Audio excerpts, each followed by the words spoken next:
Yeah, sorry about the lack of video yesterday. My baby brother was ill and had to stay home, and looks like that's actually repeated today.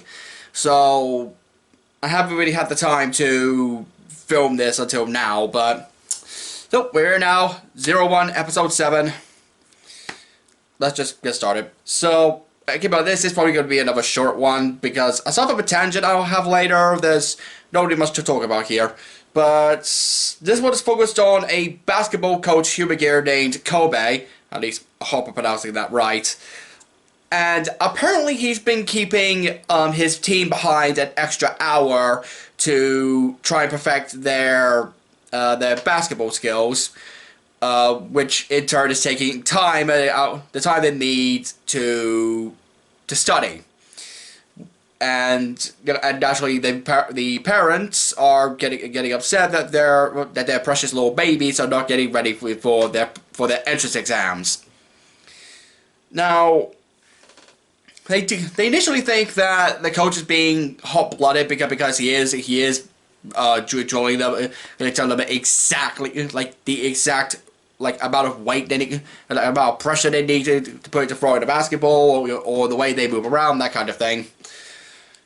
But he's not actually hot-blooded. He's a human gear, so obviously he's not going to be hot-blooded. But it's more in the sense that he's thinking logically and tactically. And we see that the basketball team actually really enjoy playing basketball and learning from Kobe, because Kobe is not just simply to telling them, okay, put this much pressure here, or move to that corner, or throw it this angle, or that kind of thing. Excuse me, keep in mind this is coming from someone who knows little to nothing about basketball, aside from just throw the ball in the hoop for a point. But regardless, he is giving them the motivation to keep going and try to win, as a couple of people are simply lacking in confidence. So him giving them that inspiration to do better is giving them that sense of self-worth and confidence. And I actually really like this, because it also goes to show that yes, your exam studies are important, but it's also just as important to focus on your extracurricular stuff, because your extracurricular activities are built around what passion you may have. In this case, everyone there is passionate about playing basketball and keeping the team going, because apparently the team's going to be disbanded due to the fact they haven't won a single game in 2 years.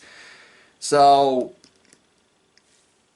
that motivation just keep going, and even when they lose, they'll say, "Okay, we'll do the spring tournament. We'll just keep going until we win." That's actually good. That's actually a good way to look at things.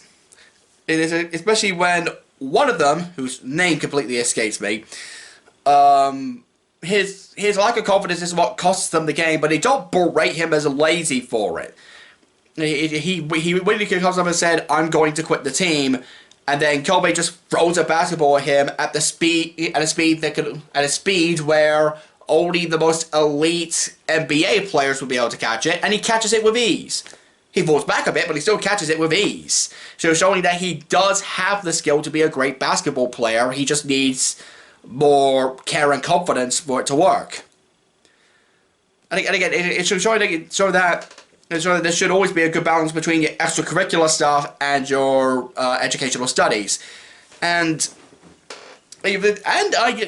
from experience, this is true, because in university, my main focus was on film theory when we were talking about the making of a film. But my thing was cult film. So I did a 4,000-word essay on The Room, so I know a good idea about cult film and the impact that it's had, but both the film and the fandom of cult film.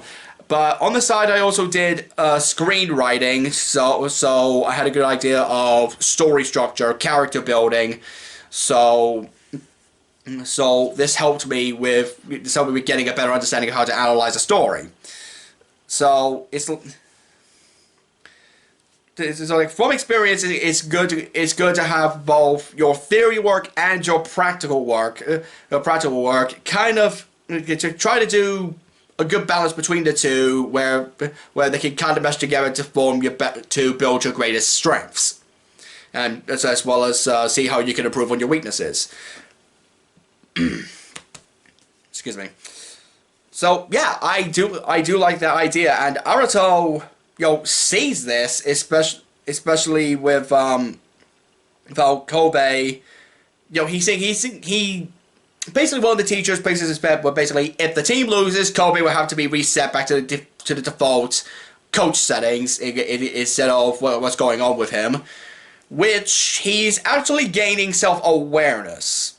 And naturally, since he's a Hubergear who gains self-awareness, that makes him a target for Jin, who turns him into the Mammoth Hubergear, the Mammoth Magia. Now, one thing that does... The one thing I want to... And this is where my tangent comes in. Basically, this is the point where Naruto suddenly realizes, gasp, it's when the Hubergear gains self-awareness that they turn into a Magier. And he was apparently unaware that Hubergears can gain self-awareness. Except, shouldn't he have been the first one to know that? Like, not just now, but earlier on in the series? Like at least as soon as episode 2. Because this was obvious to literally anyone who was watching the series, and even some of the characters in this series. Like, he should have known that this was a core necessity for Metsuba Jinrai to target a Hubergear and turn him into a monster. And he's seen this happen before. Mamoru from episode 2, he was a security guard who went above and beyond to protect people. So yeah, that's him gaining self-awareness. The Sinef from last episode. Like, even though she was damaged, she was damaged, and thus she was thinking she was the daughter of her owner. She was also gaining her own self-awareness and independent thought. Anna from episode 4, when they entered Daybreak Town, she was able to fight back against Metsuba Jinrai's programming after she's been turned into a Trilobite Magia, and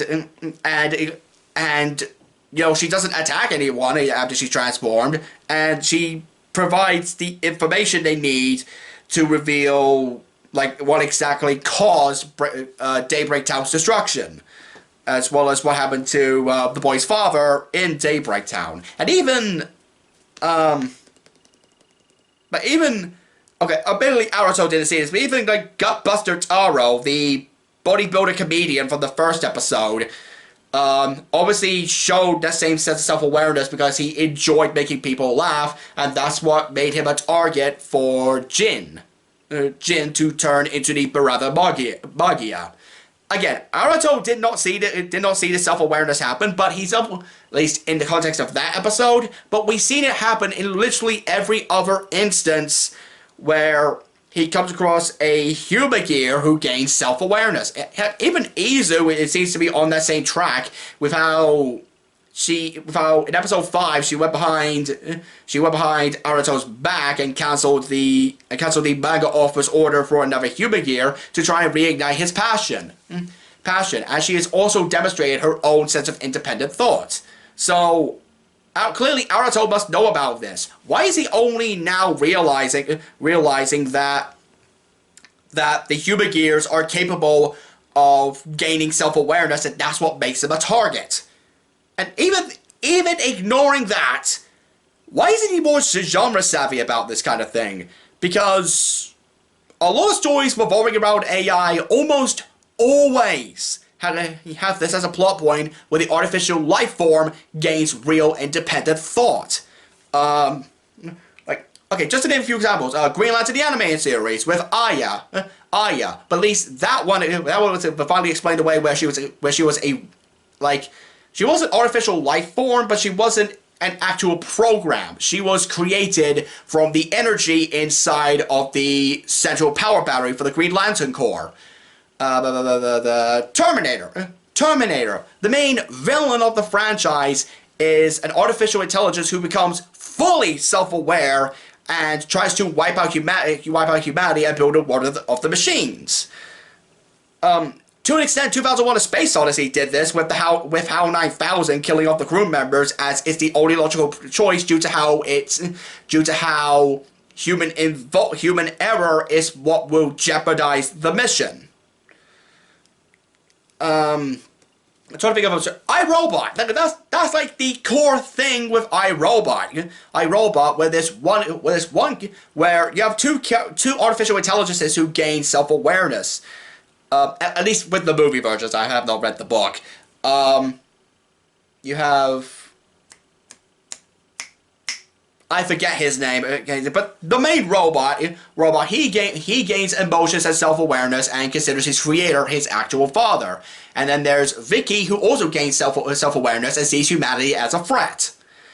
Again, just in the context of the movies, because I have not read the book. Like, even Kamen Rider X-Aid, which, remember, Yuya Takahashi was the head writer of, they dealt with this as kind of like a tertiary motif to the Bugsters. Namely Graphite, Parade, Lovrika, and Poppy. But the difference being that Graphite and Lovrika were more rampant and stuck with the thematic of the games and hosts they were based on, whereas Parade and Poppy were Parade eventually were protagonists. They were helping the heroes like defend humanity from the threat of the Bugsters. And yes, I know, Yuya Takahashi did not write this episode, or even the last 3 episodes, but nonetheless, he knows his stuff when it comes to, and he is the head writer, so logically, shouldn't all the stories go through him? Sorry, I'm in a bit of a burping mood today, but logically, so since he's the head writer, these kind of stories should go through him. So you think he'd be able to catch this, especially since again, in X8, he showed a sense of meta-awareness of this ideal. So he is fully aware of the expectations of the genre, and he's actually able to subvert our expectations with it. That's part of what made X8 work really well for me. He was able to, like, both conform and subvert our expectations to give us a well-rounded, entertaining show. And 01 has been entertaining so far. It has been really good. But that same sense of self-awareness that was prominent in X8 seems missing here, even despite Yuya Takahashi being the head writer. So it's like you expect the characters to be more genre savvy in a world where robots with artificial intelligences are a common thing. Okay, that's it for my tangent. Honestly, on the side note, Jin and Hirobi sends out a Dodo Magia. So yeah, it is nice to see more recognizable extinct animals like the mammoth and the dodo. To try and assassinate Haruto, only for it to be captured by Yua, who after analyzing it, basically sends it back out to complete its mission purely to gather data. So we're seeing that Yua is a bit more manipulative and scheming. Though what for is still not entirely clear. Maybe it'll have to do with the man in the shadows that she's constantly speaking to. Oh, and she also quickly introduces the freezing bear progress key, which she initially uses to freeze the Dodo Magia by shoving it into the Setsume Riser. And this pretty much does confirm that progress keys and Setsume Rise keys are not fully compatible with opposite equipment. And it is nice to establish that. And so naturally she gives the Freezing Bear progress key to 01, and 01 Freezing Bear looks fine. Like most of the details is just kept to the head plus a translucent chest piece. But it's fine, and I do like that it has a similar ability to Flaming Tiger, where it can actually create like a little ice ball in its hands, whereas Flaming Tiger could create a little fireball. And actually he uses it to defeat the mammoth, Magia. But Jin is not able to pick up the mammoth Setsubarai key. Yua does, and they pretty much laid the foundation for the eventual reveal of Breaking Mammoth. Is that what it's called? One of the next power-ups later on in the series, where 01 gets this gargantuan robot mammoth-themed suit. I'm looking forward to it. We'll see what happens, but yeah, aside from that, not much else with this episode. It is kind of filler. I will say, though, I wish they would slow down with the concept form debuts, because we rarely get to see, like with Vulcan and Valkyrie, we rarely get to see their original suits. I mean, I think Lightning Hornet is a better suit of a Rushing Cheetah, but it would be nice to see more of, like, say, Biting Shark, or Shooting Wolf. So it'd be nice if they remember that they have these other forms that will be useful in their attacks. I mean, I understand they're using Flying Falcon because, you know, Jin has that key right now, but couldn't Izu just make another one?